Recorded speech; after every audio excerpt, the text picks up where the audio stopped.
So before we reveal what we're going to be looking at today, I just want you to start with having a look at this activity.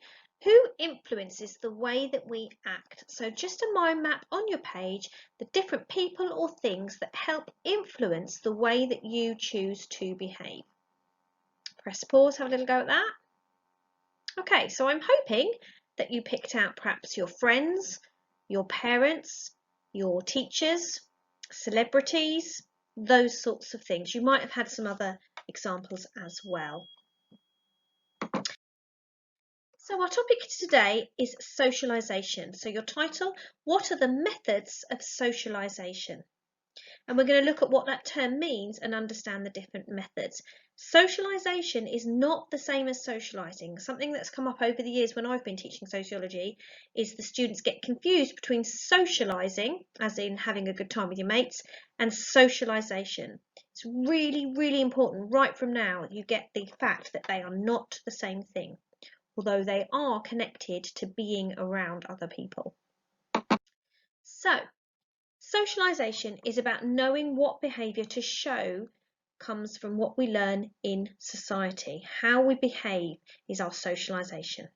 There are different structures in society that help us to influence our values and our behaviour. So it's all about learning how to behave when we're with other people. And these things that help us know that are called agents of socialisation.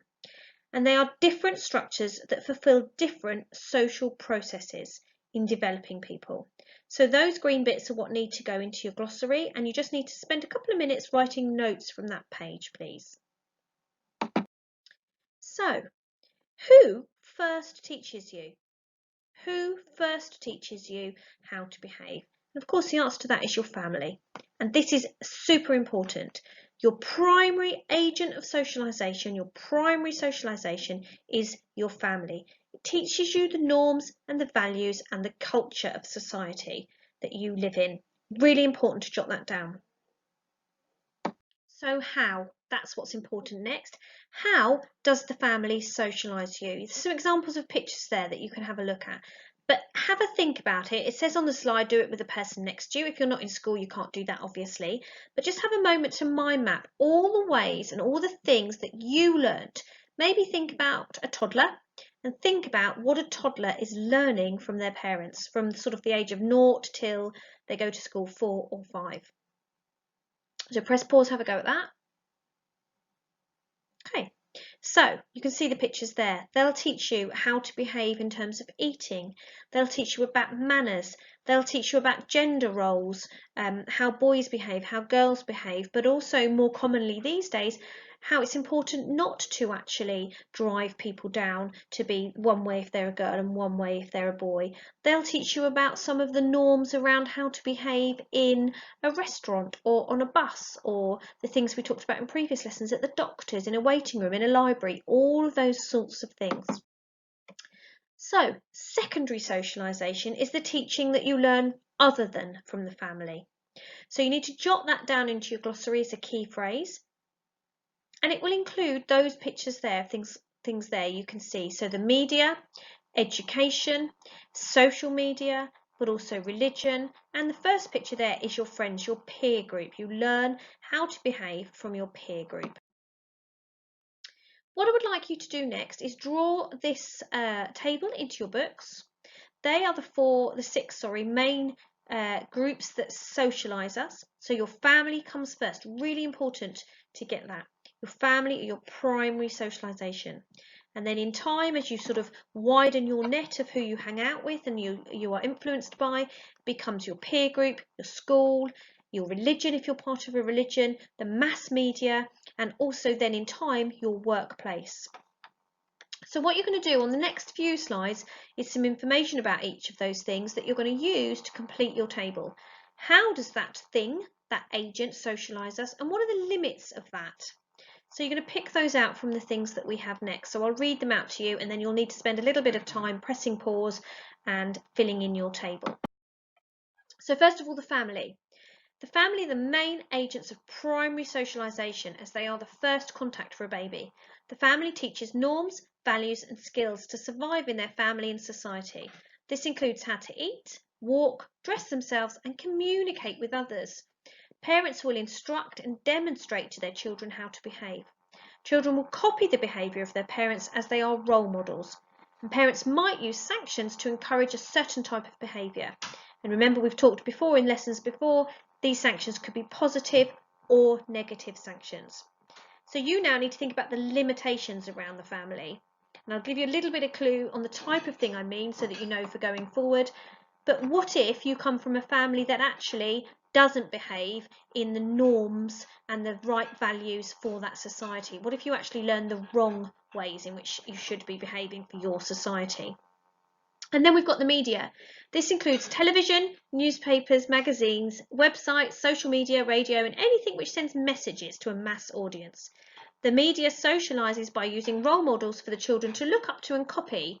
Like sporting personalities could encourage people to be sporty.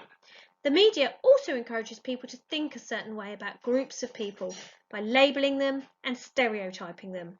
And the media may also present violence which could affect vulnerable children for them to then copy that behaviour. So for education, children learn behaviour through schools. They're taught subjects formally, like maths, English, science, etc. And this is the formal curriculum, and it's what most schools follow. Schools also teach pupils appropriate norms, values and attitudes through how to behave in lessons. We talk to you about punctuality, respecting each other, and so on and so forth.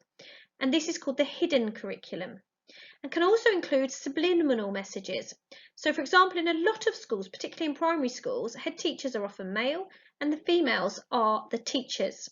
And that means some children actually end up seeing that men are the more superior and that bosses will be male. Schools socialise using formal and informal sanctions, so things like detentions, but also things like praise points, head teachers' commendations, and so on. For religion, religion teaches individuals what to believe and how to live their lives. Religions have different written rules that members are expected to follow, as well as different norms and values. So, for example, in Islam, females are expected to be dressed modestly, covering their bodies, and so on. Religion also uses sanctions to reinforce socialisation. So some people are banned from a place of worship, for example. Positive sanctions would be the promise of future happiness in the next life, in heaven, paradise, whatever that religion particularly calls it. Peer group. So peer group has a massive influence in particular on teenagers. And this is the group of people who are of a similar age to you. Children and young people are influenced by their peers. They spend a lot of time with them. These young people want to fit in and adopt the peer group behaviour. So these peer groups have their own norms and values. You'll see that particularly, I always laugh a little bit on non-uniform day when actually you all come in pretty much dressed the same even though you're not in a uniform. Because what you've done is try to fit in with your peer group. The peer group is likely to have members with more influence and they might become role models that other people copy. And peer groups can also pressure people to follow a certain set of norms and values, and that can be positive or negative.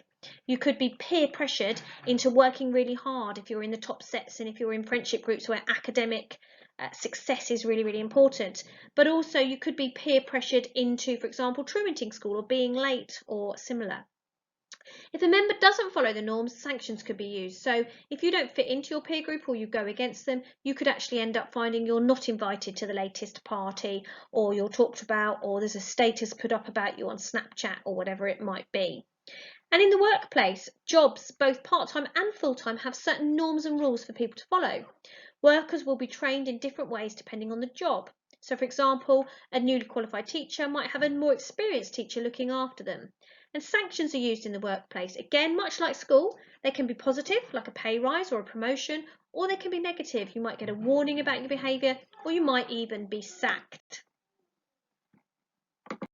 So finally, at the bottom of the table that you already have filled in, there is a task for you to look at, a step-up task. And this is for you just to have a think about, really.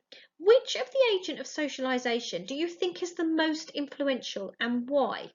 And as a bit of an even more extension task to think about there, does that change throughout your life? Are there times when one is more important and times perhaps when another one is more important? Thank you for listening today.